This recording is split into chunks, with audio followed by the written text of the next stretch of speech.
na hili somo nimelitolea kwa somo la mwalimu wangu aliyenifundisha tangu nilipoingia malango haya, nikawa mwanafunzi ninayeweza sasa nikafahamu.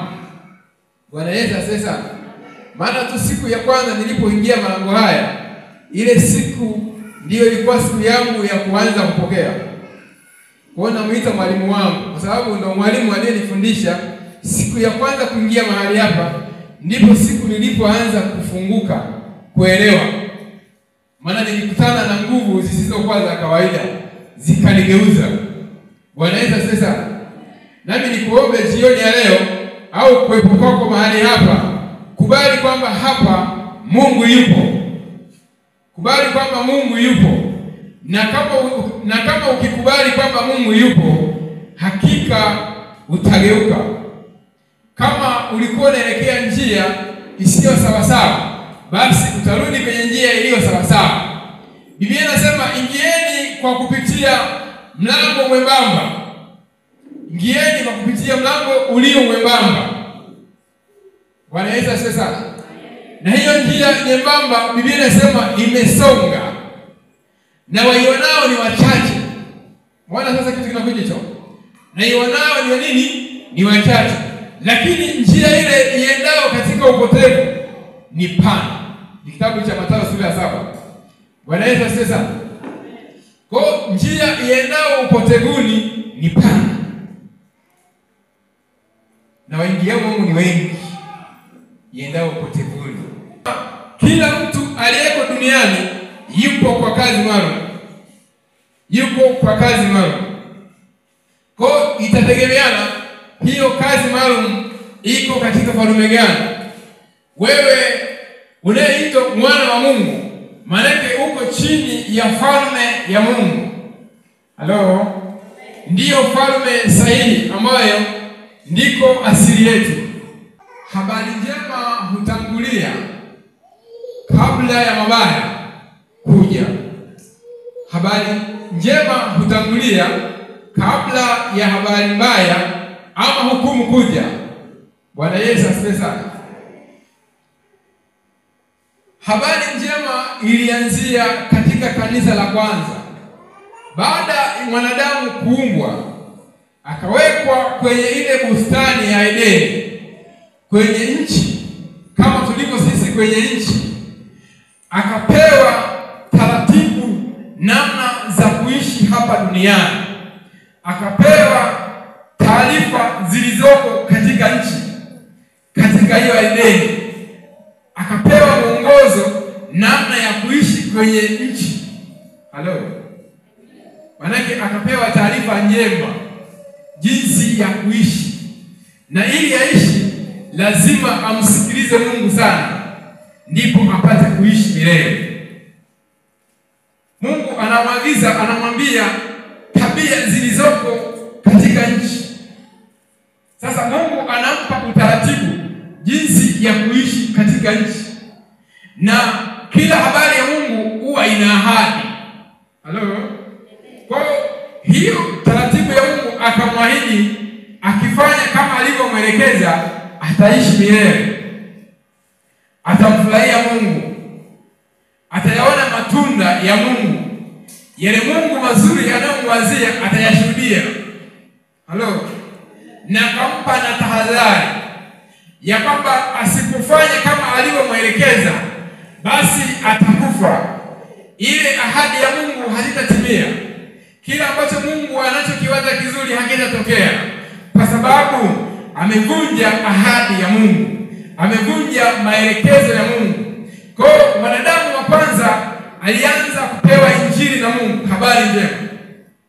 Bwana Yesu asifiwe. Biblia ni kitabu kitakatifu chenye maandiko ya Mungu. Maisha yote ya mtu yako kwenye kitabu hiki. Wala hakuna maisha yaliyo nje na kitabu hiki. Kitabu hiki cha Mungu ni kitabu cha unabii.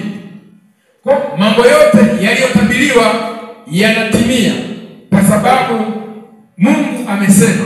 Halo? Bwana Yesu asifiwe sana. Kwa ukiona hichi kitabu kuanzia kitabu cha Mwanzo mpaka Ufunuo ni kitabu kilichopatana, ni kitabu kilichotoka katika kinywa cha Mungu.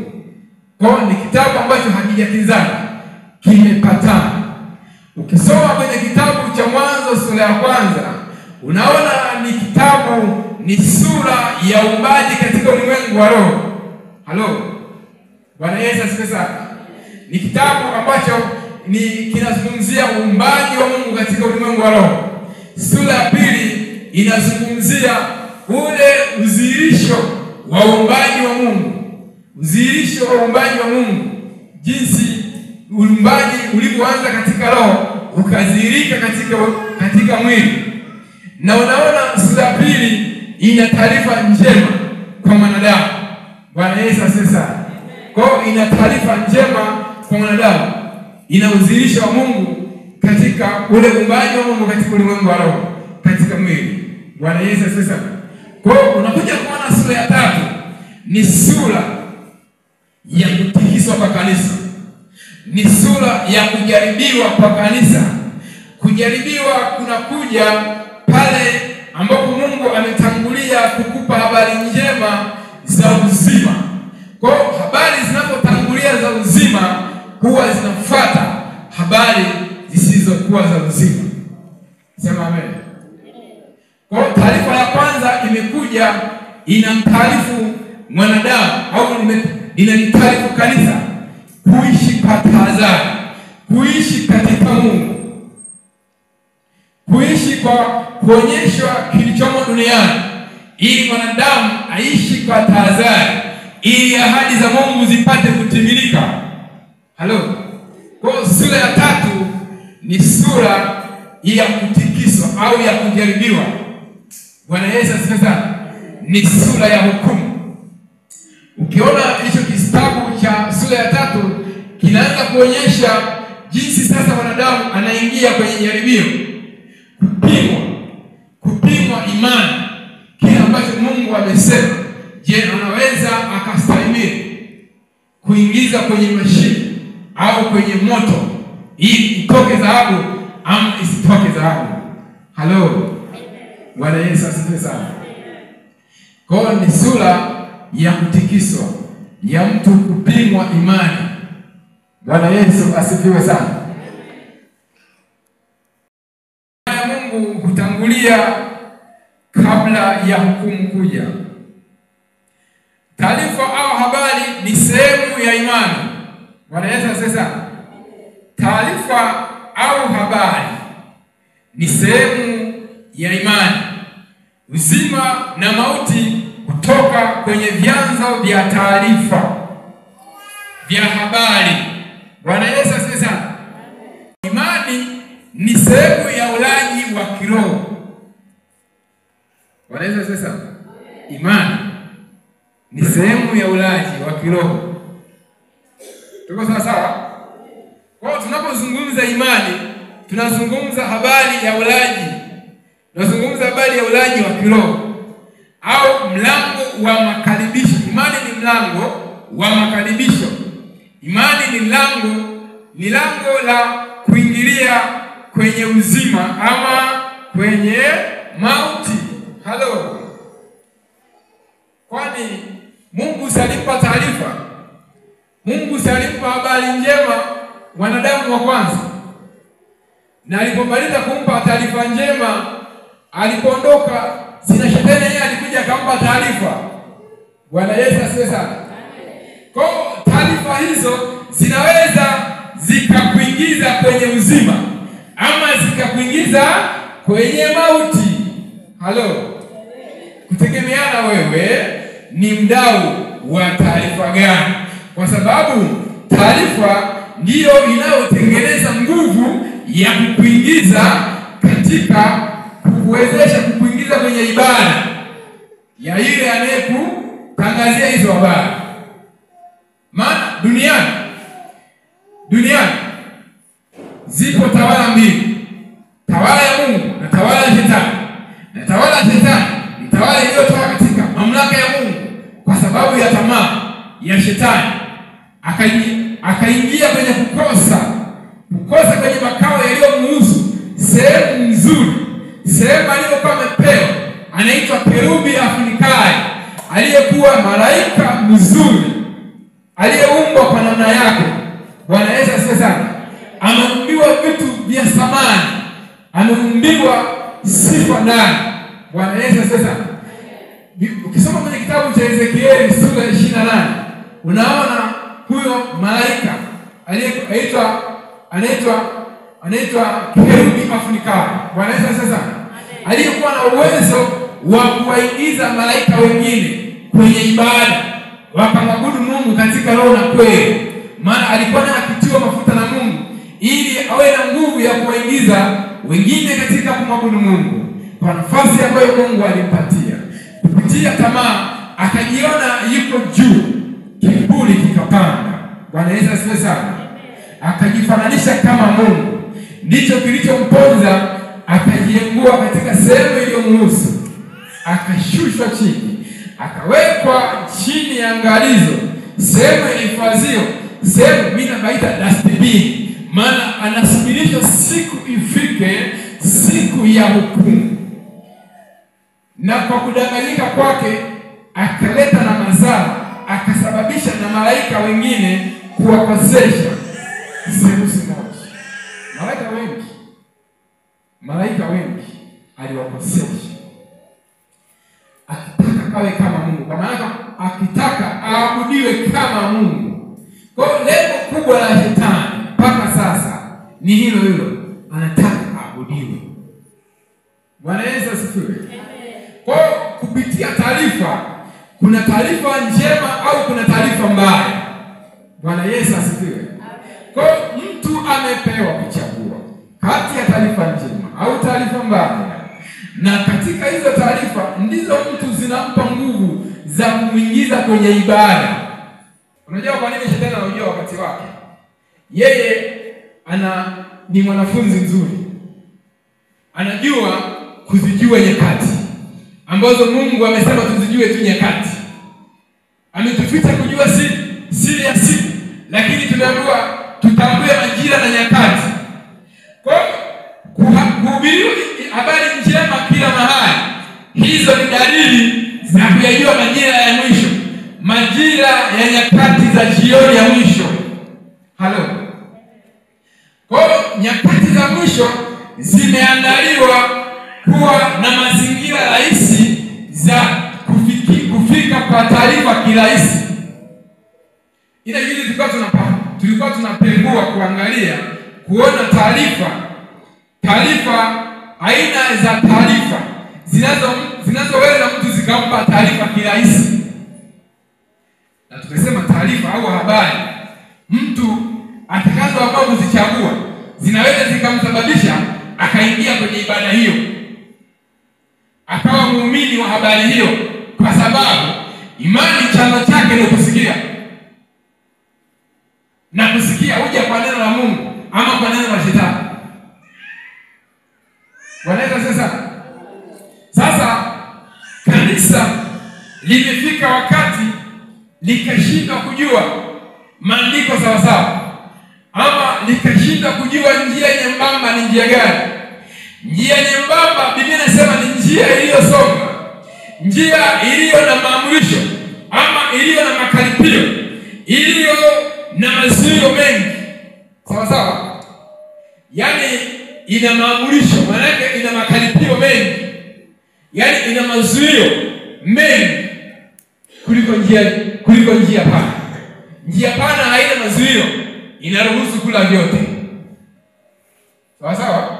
Hiyo si ndio pana.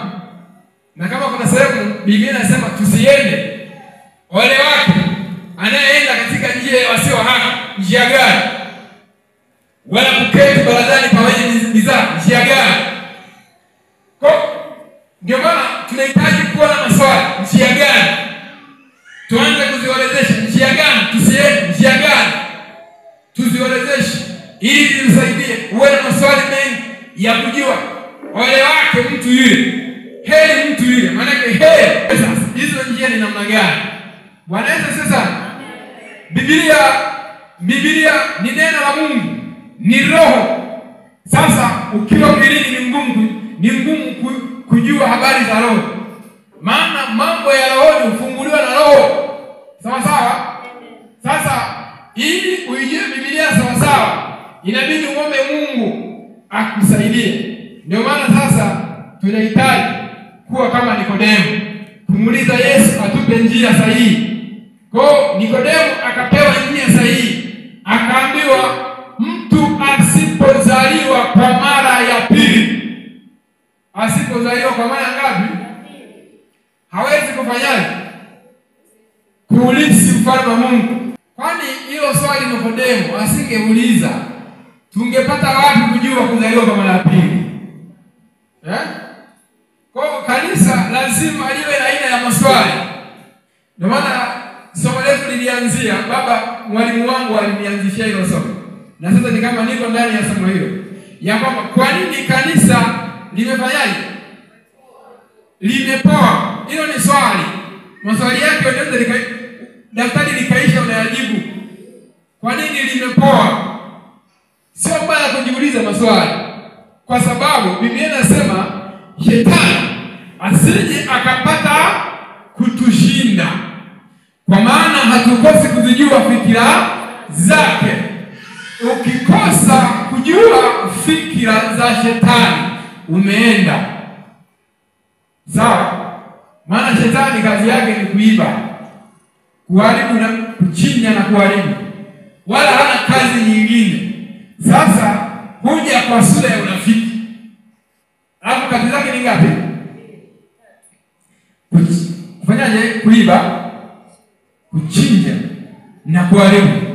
Alafu ni rafiki yako. Ila huo rafiki sio wa kweli. Ila kazi zake ambazo anazifanya kwa uaminifu ni hizo tatu. Hizo kazi ni nzuri. Kwa ukishagundua hizo kazi anazozifanya, utaendelea kumshika rafiki. Ni kama vizuri, sawa? Ila lengo na mazumuni, nampeleka kwenye hicho kiti chekundu kule. Kule kuna kisu. Kinaitwa tu kisogea, au kuna umeme kisogea tu lazima ukauke. Sasa kipindi tunataka kwenda naye safari, naanza kumshawishi kumpeleka kwenye sehemu yenye kisu. Wanaenda sasa kanisa. Kanisa tupo. Sawa. Sasa namchukua sasa stani kanisa. Huyu sasa ni kanisa la Mungu. Namchukua stani kumpeleka kwenye kisu. Sasa ili nimchukue lazima nianze kutafuta mbinu. Anatafuta nini? Mbinu, maarifa. Sawa?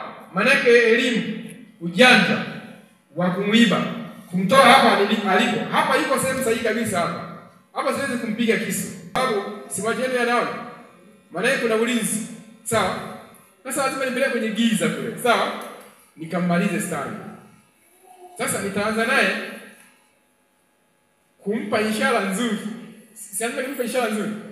Mambo. Sasa. Ndipo Shetani anapoanza. Anaanza kukupa signal nzuri za kuona jamaa liko vizuri hili jamaa. Sasa nini? Safi. Umekula? Wewe handsome. Anacheka na bibi nacheka. Mimi sicheki. Sasa yeye anacheka. Ila mimi sicheki. Mimi naonyesha tu neno hili. Ila sicheki. Ila kwa sura hizi nacheka. Ila akifunuliwa siri nilionao mimi. Shida bili yani stadi hapa atoe mkono haraka sana. Sawa? Sasa naanza sasa kumshika. Sasa huko. Sawa. Wewe bwana huko. Sasa ndugu yangu. Sasa unajua Shetani baada ya sasa kuona mtu ameanza kuzungumza naye, kuanza kumtoa taratibu sehemu sahihi. Sawa sawa? Si wanazungumza, si anapewa habari pale wana connection. Sababu connection ni habari kama wanabadilishana. Ila aliyeanza story ni yule mbaya. Kumtoa sehemu ambapo ni sahihi kwa habari, kwa vitu tu vidogo vidogo ambavyo tunavishuhudia kwenye vyanzo vya taarifa. Sawa? Ila ambavyo havina habari njema. Sawa? Sawa? Yaani tuliposema kuna maana duniani tuna taarifa mbili tu, ya habari njema na habari zote zimekonvertiwa.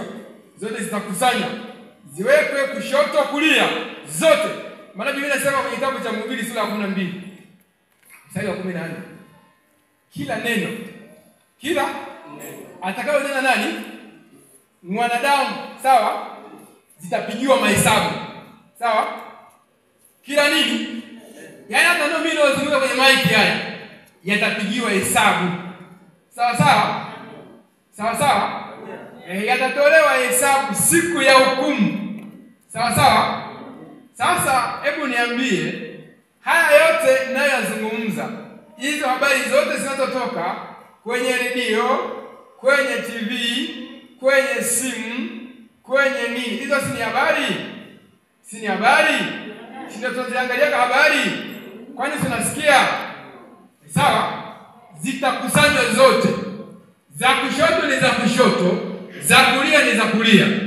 Alafu zinatolewa hukumu. Sasa hizo habari mbaya anachosemesha, wewe unazijua. Ndani mwake kuna Mungu. Kama hazina Mungu, toroka. Yaani angejua sasa ninapomsemesha, ila sasa naongea nini kwa. Ni kama tena nikupa mfano. Namsemesha habari zisizo njema. Sawa? Ili kumuondoa, kwanza kumuondoa kwenye imani, maana kwenye kusikia kwa Mungu. Maana mimi nikimsogelea, maana mtu akimsogelea shetani, maana shetani anapata nafasi ya sauti kubwa. Maana kama unasogea kwenye speaker kama ile pale, Mungu anasikika kwa mbali. Sawa? Kwa sababu speaker ameisogelea nani? Sasa hii speaker ni ya shetani. Sawa? Twende kwenye speaker ya shetani. Hivi ukikaa kwenye speaker hii, sinalia kwa pamoja ila kwa sauti tofauti, ila sauti ni ile ile. Hii inatoa sauti mbaya ya habari mbaya. Tukienda ile ya kule inatoa habari njema. Sasa amenitoa kule kwenye habari, nimemtoa kule sana kwenye habari njema, nimemleta huko kwenye habari. Tusogelee speaker. Hello. Ndio nakupeza star. Bwana Yesu asifiwe. Amen. Hivi akiwa kwenye hii speaker, habari za kwenye ile speaker ananisikia sawa sawa? Ananisikia sawa sawa? Akiwa ni mpenzi wa kusikiliza habari za kwenye hii speaker, nauliza tena mara ya pili. Akiwa ni mpenzi wa kusikiliza habari za kwenye hii speaker, hivi habari za kwenye ile speaker ananisikia akiwa kwenye hii speaker ya huku? Bwana Yesu asifiwe kanisa. Amen. Bwana Yesu asifiwe kanisa. Amen. Kazi za wana wa dunia zimezofisha utendaji wa kazi za wana wa Mungu.